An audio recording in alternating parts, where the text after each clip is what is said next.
안녕하십니까, 이창우입니다. 저는 서울대학교에서 철학을 전공했습니다. 석사 때는 윤리학, 그리고 박사 때는 수리논리학을 전공했고요. 지금은 성균관대학교에서 교양 과목을 담당하고 있습니다. 제가 강의하고자 하는 것은 철학입니다. 철학의 핵심을 분명하고 쉽게 설명해서 여러분들이 철학에 올바른 관심을 많이 갖도록 하는 것이 저의 바람입니다. 그럼 먼저 생각해 봅시다. 철학이란 무엇일까요? 많은 분들이 철학이라는 말에 친숙합니다. 그런데 그 뜻을 정확히 알고 있지는 못합니다. 어떤 분들은 철학이 삶의 미래를 알기 위한 점술이라고 생각하는 분들도 있고, 또 어떤 분들은 삶의 교훈을 주는 학문이라고 생각하기도 합니다. 그런데 대학교에서 연구하는 철학은 조금 다릅니다. 그 뜻은 정확하게 서울대 홈페이지에서도 설명하고 있는데 다음과 같습니다.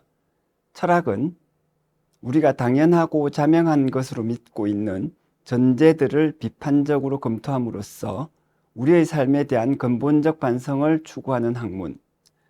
자, 말이 좀 어렵죠? 쉽게 이해해 봅시다. 여기서 핵심은 전제들을 검토한다는 것입니다. 그럼 전제란 무엇일까요? 생각의 출발점이나 바탕을 말합니다. 예를 들어 어떻게 부자가 될까 하고 생각하는 사람의 생각 속에는 돈이 중요하다라는 전제가 깔려 있는 것입니다. 따라서 철학은 쉽게 말해서 생각에 대해서 생각하는 학문이라고 할 수 있겠습니다. 이것을 한눈에 이해할 수 있도록 그림으로 나타낼 수 있습니다. 자, 이 그림에서 보듯이 우리의 생각은 두 부분으로 나눌 수 있습니다. 보통은 일반적인 사고입니다. 그리고 이 생각에 대해서 다시 생각하는 것이 철학인 것이죠. 생각에 대해서 다시 생각함으로써 삶에 대해 다시 생각해 보는 것이 철학입니다. 그런데 우리는 왜 철학을 해야 할까요? 왜 우리의 생각에 대해 다시 생각해 보아야 할까요? 널리 알려진 우화를 하나 보겠습니다. 한 현자가 강가에서 명상을 하고 있었습니다. 그런데 강 건너편에서 그 모습을 본 다른 수행자가 수행 끝에 얻은 자신의 초능력을 그 현자에게 과시하고 싶어졌어요. 그래서 그는 강물을 위를 건너서 현자에게 다가갔습니다. 지금 제가 뭘 했는지 보셨나요? 수행자가 이렇게 묻자 현자가 대답했습니다. 그럼요. 강물 위에 걸어오시더군요. 어디에서 그걸 배우셨지요? 저는 히말라야 산자락에서 12년 동안 요가와 고행을 했답니다. 한쪽 다리로 선 채 일주일에 엿새를 굶으면서 노력을 한 결과죠. 수행자가 어깨를 으쓱하면서 대답했습니다. 그게 정말이요? 그러자 명상하던 현자가 강위를 가로질러 온 그를 올려다보며 말했답니다. 저런, 그걸 배우기 위해서 그렇게 고생을 했나요? 단 60원만 주면 언제나 뱃사공이 나룻배로 강을 건너주는데요. 자, 재미있나요?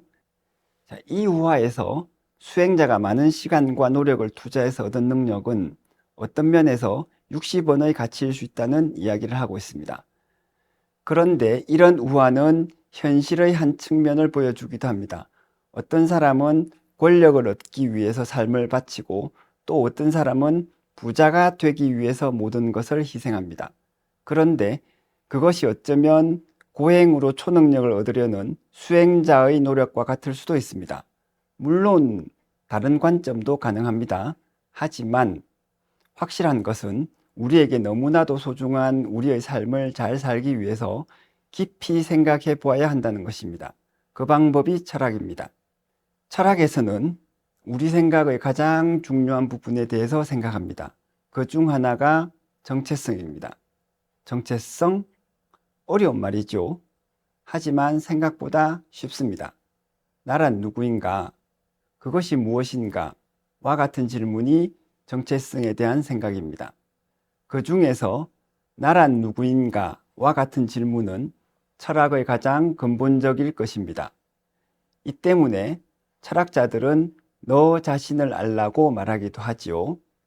여기서 잠깐 너 자신을 알라는 말에 대해서 설명을 드릴까요? 이 말은 소크라테스가 한 말로 알려져 있습니다. 한때 고등학교 교과서에서도 소크라테스의 말로 소개된 적이 있지요. 하지만 소크라테스가 직접 이 말을 했는지는 잘 모릅니다. 실제로는 소크라테스가 활동하던 도시인 아테네의 신전에 새겨져 있던 경구라는 것이 정답에 가깝습니다.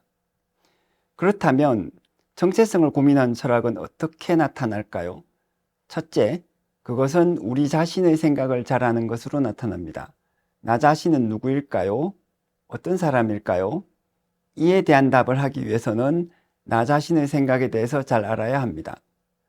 운동선수가 되고 싶어 하는 학생을 만난 적이 있습니다. 그 학생은 세계적인 축구선수나 야구선수가 되는 것이 꿈이라고 스스로 말했습니다. 그런데 여러 이야기를 하다 보니 그 학생은 책상에 앉아서 과자를 먹으며 영화를 보는 것은 좋아하지만 운동장에서 달리거나 공을 차는 것은 좋아하지 않는다는 것을 알게 되었습니다. 그래서 제가 물었습니다. 운동선수가 되고 싶다는 것은 운동을 좋아한다는 말이 아니니? 그 학생의 대답은 이랬습니다. 저는 그런 운동선수가 되어 유명해지고 싶다는 말이에요. 그 학생은 자신의 생각을 잘 모르고 있었습니다. 자신이 원하는 것은 운동선수가 되는 것이 아니라 유명해지는 것이었던 거죠. 이것은 자신을 모르는 것이기도 합니다. 보다 흔한 문제를 우리는 많이 봅니다. 많은 사람들이 아이들에게 묻습니다. 네 꿈이 뭐니?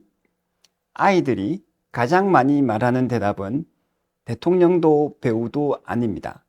가장 흔한 대답은 몰라요입니다. 그러니까 자기 자신이 어떤 사람인지 알아야 한다면 자신의 생각을 비판적으로 검토할 필요가 있습니다. 철학이 필요한 것입니다. 철학을 한다는 것은 어떻게 하는 것일까요? 생각에 대해서 생각할 때 우리는 어떻게 해야 할까요? 그에 대한 대답을 보여준 사람이 소크라테스입니다. 저는 처음 철학 공부를 할 때 소크라테스의 철학에 대해서 별로 흥미를 느끼지 않았습니다. 하지만 석사와 박사 과정을 통해 공부하고 나서야 이해할 수 있었습니다. 왜 2000년 전의 철학자를 여전히 세계의 많은 철학자들이 연구하는지를 말입니다. 소크라테스는 최초로 철학하는 방법을 제시하였습니다. 그리고 그것이 서양 학문에 온전히 정립되어 오늘날까지도 세상의 모든 철학자들이 소크라테스와 같은 방법으로 철학을 합니다. 한마디로 말해서 소크라테스의 철학은 현대에도 살아있는 것입니다. 그래서 과거의 철학이 아니라 현대의 철학을 이해하기 위해서라도 소크라테스의 철학을 알아볼 필요가 있습니다. 소크라테스의 철학은 철학하는 방법인데 다음과 같이 말할 수 있습니다. 어떤 생각에 대해서 하나하나 따져본다. 너무 간단하고 쉬운가요? 하지만 이것을 진정으로 실행하는 것이 철학입니다. 그리고 소크라테스가 바로 그것을 했습니다. 당시에는 소피스트라는 지식인들이 활동하던 시대였는데 소크라테스는 그들을 찾아다니면서 각자의 생각을 상세하게 따져 물었습니다. 그 결과 무언가를 제대로 아는 사람이 하나도 없다는 사실이 드러났습니다. 이것은 요즘도 그렇습니다. 때때로 뭔가 많이 안다고 자랑하는 사람들을 만났을 때 우리도 쉽게 경험할 수 있습니다. 이것을 꼬집는 유머가 있습니다. 어떤 벽에 낙서가 씌어 있었다고 합니다. 존재의 불안은 영원한 숙제인가? 잠옷 심각하게 써놓은 그 낙서 밑에 누군가가 이렇게 답을 달아 놓았다고 합니다. 숙제의 존재가 불안한 거다. 이 유머에서 존재의 불안을 고민하는 사람이 소피스트와 같고 숙제의 존재가 불안하다고 꼬집는 사람이 소크라테스와 같습니다. 존재의 불안을 생각하는 사람은 무엇을 고민하는 것일까요? 대체로 잘 정리된 생각 속에서 고민하는 문제가 아닐 것입니다. 하이데거라는 철학자가 이런 주제를 다루지만 소크라테스나 플라톤 등 더 영향력 있는 철학자들은 숙제의 존재가 불안하다고 말할 만한 철학자들입니다. 훨씬 상식적이고 훨씬 논리적이죠. 소크라테스부터 현대까지 이어지는 철학의 정수는 생각에 대해서 잘 생각하는 것, 즉 생각의 중요한 전제에 대해서 이모저모 따져보는 것입니다. 어떤 것을 공부하고 지식을 얻으려는 사람은 당연히 이렇게 따져보고 생각해야 하지 않을까요? 하지만 놀랍게도 이런 방식으로 진리를 탐구하는 것은 매우 독특한 방식입니다. 소크라테스와 그 제자들 외에는 누구도 이런 식으로 진리를 탐구하지 않았다는 말입니다. 하나만 기억하더라도 우리는 이것을 알 수 있습니다. TV에서 사극 드라마를 보면 우리 선비들이 공부하는 방식이 있습니다. 이들은 모두 책을 읽으면서 말합니다. 공자왈, 맹자왈이라고. 공자왈, 맹자왈. 이것은 공자님이 말씀하시기를 혹은 맹자님이 말씀하시길이라는 뜻입니다. 즉, 과거의 지식이었던 공자와 맹자의 말을 그대로 암기하고 따르는 것이죠. 유교 국가였던 조선시대에 공자와 맹자의 가르침을 외워서 따르지 않는다면 어땠을까요? 소크라테스처럼 그 가르침에 대해서 이모저모 따지고 들었다면 어땠을까요? 사문난적으로 몰려서 죽임을 당했습니다. 그럼 불교는 어떨까요? 불교도 기본적으로 비슷합니다. 초기 불교에서 신도들이 부처님의 가르침을 공부하는 방법은 부처님의 말을 암송하는 것이었습니다. 그 암송은 이렇게 시작했습니다. 한자어로는 여시아문으로 시작하는데 이것은 나는 다음과 같이 들었습니다 라는 뜻입니다.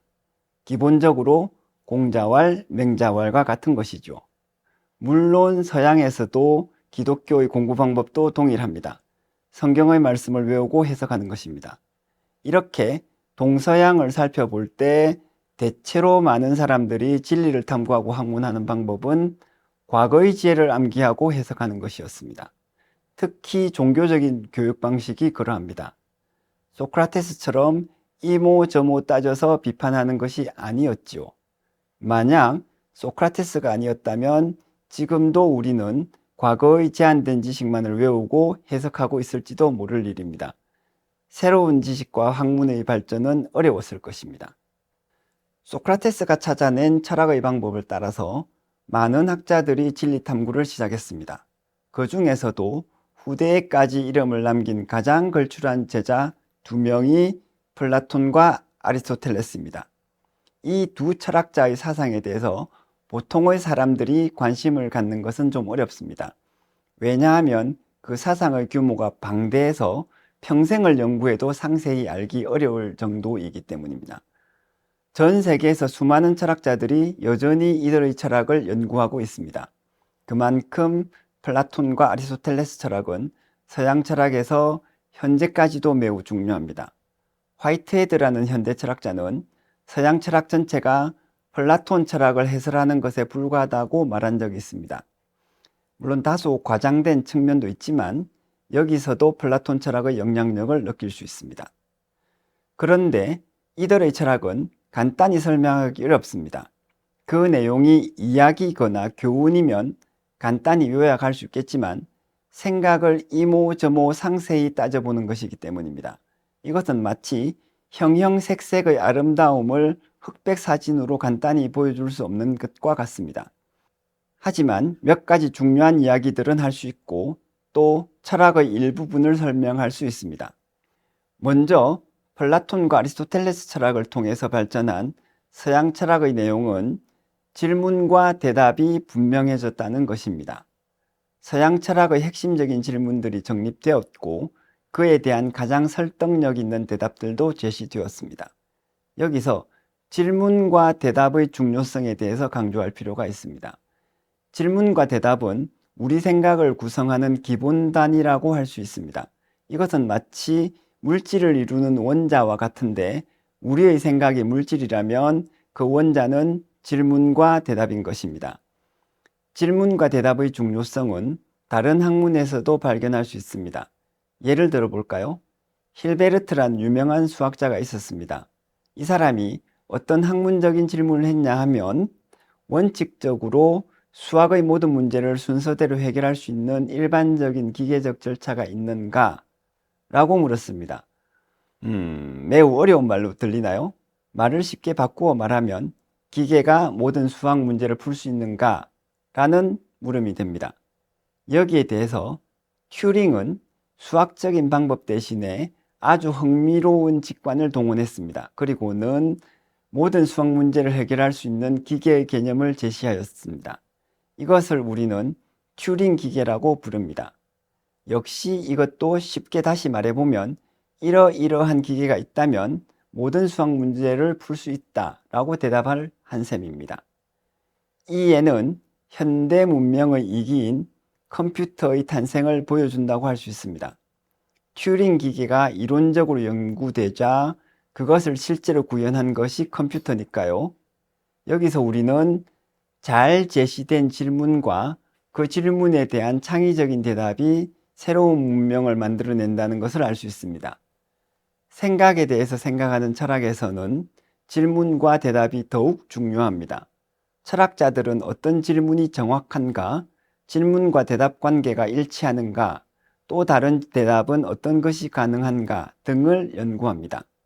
한편 어떤 철학자의 철학 사상을 이해할 때에도 질문과 대답을 가이드라인으로 해서 이해하면 쉽습니다. 모든 철학자의 사상은 하나의 대답이기 때문에 그 사상이 어떤 질문에 대답하는 것인지를 알아야 이해할 수 있는 것이죠. 지금까지 철학을 소개하고 질문과 대답이라는 핵심을 살펴보았습니다. 이 전체에서 가장 핵심적인 내용을 꼽으라면 철학이란 생각에 대해서 생각하는 학문이라는 것입니다. 그리고 우리의 삶은 생각으로 이루어져 있습니다. 그리고 그만큼 우리 모두 최소한 조금씩은 철학자가 될 필요가 있지요. 철학을 함으로써 우리의 삶과 지식을 더 살찌우고 지혜로운 사람이 될 수 있을 것입니다. 처음에 우리가 본 우화에서처럼 삶의 많은 부분을 투자한 일이 60원만 주면 건널 수 있는 강을 건너기 위한 12년의 고행이 되지 않도록 말입니다. 감사합니다.